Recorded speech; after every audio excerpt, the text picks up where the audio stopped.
నమస్తే, నేను Vijaya Reddy.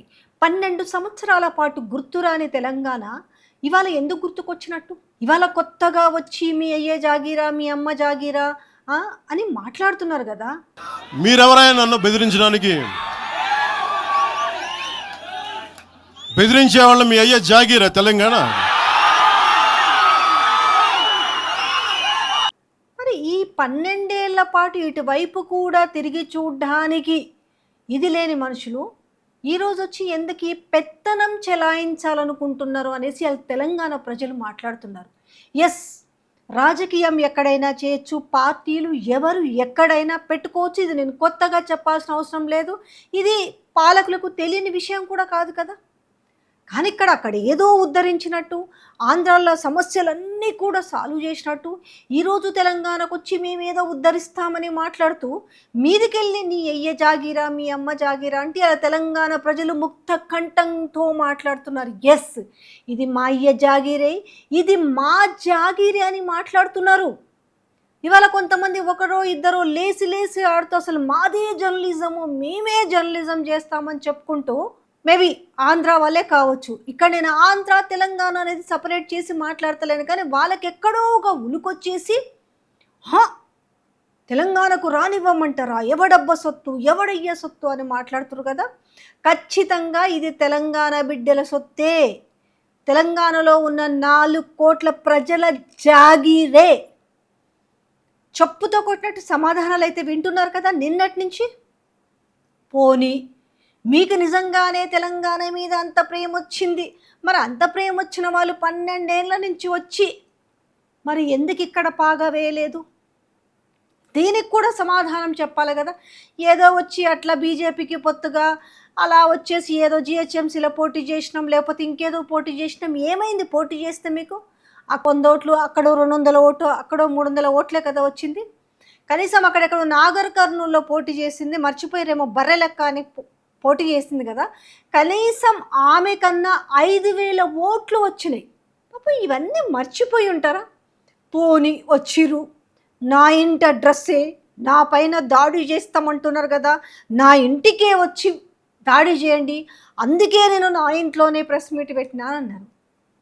Press meet పెట్టి నేను గద్దర్కి బండి కొనిచ్చిన, కొండగట్టికి ఇది ఇచ్చినా అది ఇచ్చినా అని చెప్పారు. మంచిదే మీరు ఇవ్వడము, కానీ ఆఖరికి గద్దర్ గారి విషయంలో మీరు మాట్లాడేది చూసినావా?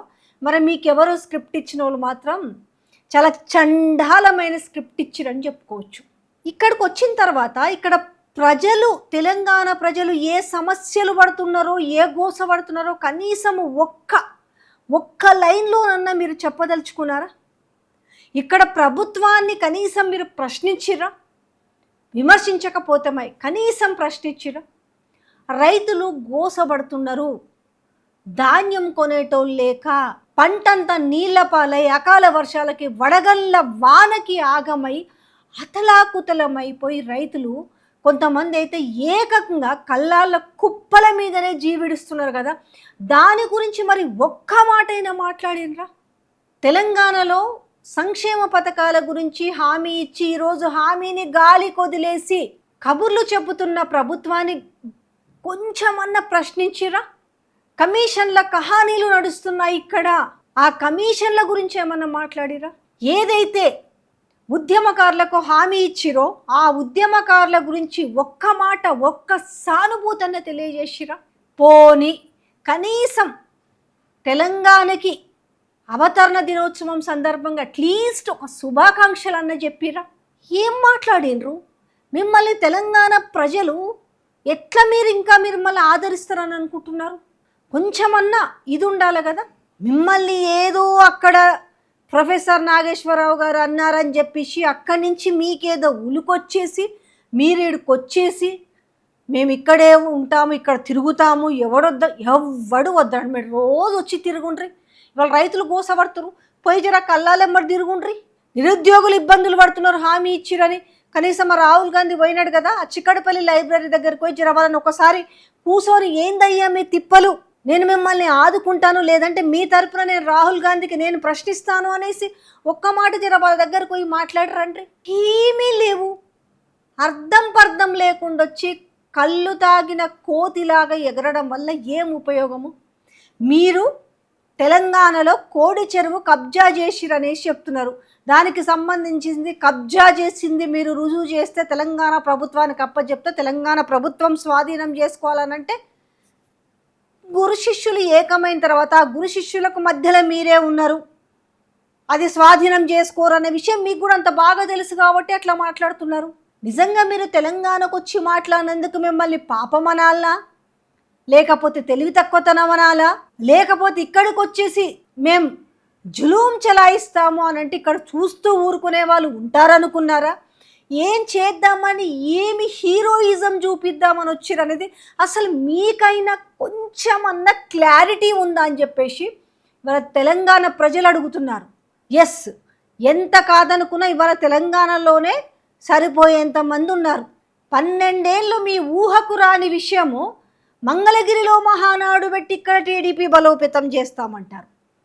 ఇప్పుడు ఈయనొచ్చి నేను జనసేనని బలోపేతం చేసి నేను అన్ని కాన్స్టిట్యున్సీల్లో పోటీ చేస్తామంటారు. నేను 10 ఏళ్ల పాటు కేసీఆర్ హయాంలో ఎవరిని ఏమైనా అన్నానా, అసలు నేను తెలంగాణ వైపు చూశానని మాట్లాడిన వాళ్ళు మరి ఇప్పుడు ఏమైంది? ఓహో, ఇప్పుడు ఇక్కడ కేసీఆర్ గారు అధికారంలో లేరు కాబట్టి ఇక మేము ఏమైనా చేయొచ్చు, ఎందుకంటే మీ గురు శిష్యులు ఏకమైరు కాబట్టి. ఇక్కడ అసలు ఒక విషయం ఏంటంటే మిమ్మల్ని రంగంలోకి దించడానికి కారణం ఇక్కడ డైవర్షన్ పాలిటిక్స్ నడుస్తుంది కదా. ఇక్కడ ప్రభుత్వం పూర్తిగా ఫెయిల్యూర్ అయింది కాబట్టి సో మీరు వచ్చి 4 మాటలు మాట్లాడిపోతే ఇవంతా కూడా కాకి అని పక్కకి జరిగిపోతాయనే కదా. లేకపోతే మీరు ఏ ధైర్యంతో వచ్చి పిచ్చి పిచ్చి మాటలు తెలంగాణ గడ్డపైన మాట్లాడతారనేసి ఇవాళ తెలంగాణ సమాజం మాట్లాడుతుంది. ఇవాళ జర్నలిస్టులు మాట్లాడితే, జర్నలిస్టులు మొన్న ప్రెస్ మీట్ పెట్టి మాట్లాడితే ఓ సోకాళ్ళు జర్నలిస్ట్ అంటది కదా, వాళ్ళు జర్నలిజం చేసిర్రా, వాళ్ళకి ఎథిక్స్ ఉన్నాయా, వీళ్ళకు మాట్లాడడం వచ్చా అని ఆవిడ గారు మాట్లాడతారు. అబ్బాబ్బాబ్బా, మీరే చెప్పాలి నీతులు. మీరు ఒక్కరే జర్నలిజం చదివి ఇవాళ మొత్తము హిందుత్వాన్ని మీరొక్కరే పాటిస్తున్నారు. ఎవడికి వాడు ఎంతొస్తే అంత నోటికొచ్చినట్టు మాట్లాడితే చూస్తూ ఏముకోరు. తెలంగాణ ప్రజలు ఏదో ఒక రోజు కర్రు కాల్చి నాలుక మీదనే వాత పెడతారు. అది మాత్రం గుర్తుంచుకోండి. అదొక్కటే కాదు, ఇష్టం వచ్చినట్టు మాట్లాడితే ఆ నాలుకను కూడా కట్ చేస్తారు. ఎందుకు నేను ఇంత ఇదిగా మాట్లాడుతున్నానంటే అందరూ చులకనపరిచే విధంగా మాట్లాడతారు. అంటే తెలంగాణలో జర్నలిస్టు ఇవాళ తెలంగాణలో ఉన్న వాళ్ళంటే మీకు ఇంకా ఇంత చిన్న చూపు అయిపోయిందా? దానికోసమే కదా ప్రత్యేక తెలంగాణ రావాలని కొట్లాడుకుంది. అనగదొక్కుతున్న విధానాన్ని అనగదొక్కించుకోవడం ఇష్టం లేకనే కదా ఈరోజు ఇక్కడ కూర్చొని ఈ హైదరాబాద్ వేదిక మీదుగా కూర్చొని మీడియాని చెప్పుకుంటూ పెట్టుకొని మీది మాత్రమే ఛానలు, మీరు మాత్రమే జర్నలిస్టులు, మీరు మాత్రమే డాష్, మిగతా వాళ్ళు మాత్రము మీకు పూచికప్పులతో తీసి పారేస్తారా? ఆడెవరో కూర్చొని చేస్తుంది. మన ప్రెస్ మీట్ పెట్టిన వాళ్ళట జర్నలిస్టులు కాదట. మరి ఈమె ఎంత పెద్ద పట్టా సంపాదించిందో జర్నలిజంలో, ఇవన్నీ ఇంకా తగ్గించుకుంటే మంచిది. అనవసరంగా ప్రాంతీయ విద్వేషాలు రెచ్చగొడుతుంది ఎవరు? ఇక్కడి వాళ్ళు కాదు, అక్కడ నుండి వచ్చి ఇక్కడ పాగా వేసి అనవసరంగా రెచ్చగొడుతుంది మీరు. మేమెప్పుడూ అందరము కలిసికట్టుగానే అనే ఆలోచిస్తున్నాం. కానీ అనవసరమైన పెత్తనాలు, అనవసరమైన ప్రేలాపనలు చేస్తే మాత్రం ఎవ్వరూ చూస్తూ ఊరుకోరు.